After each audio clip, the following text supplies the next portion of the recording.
हमर लइको बा अरे त मोबाइल चलाओ तारी हां अब भैंस के ले दिए डलली है कि ना डलली है खेत में कमात कमात हमार गांड फाटल ले दिए ना कटनी है ले दिए ना खाली मोबाइल चलाइला से पेट भरी हां का बोली तेरे मोबाइल चला ना खाली मोबाइल चलाइला से तोर पेट भर जाई ना चलते तो खाना खाला बनल है यही लानु खाई लानु लंड के दूध आ दही खइबा लगन जब भैंसिया खाई तबनु हैंगे दुआई हां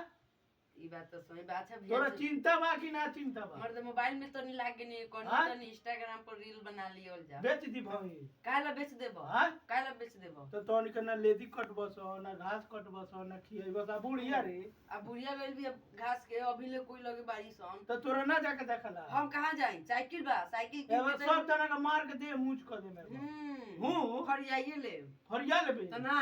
ते दा बात करो लगा तारा लइका बराबर बतिया होता तो बतियाई ना हां एक खाती खिया पिया के हाथ ता कोले तो ना जगह तेरा आईफोन नु किनले बानी बात करल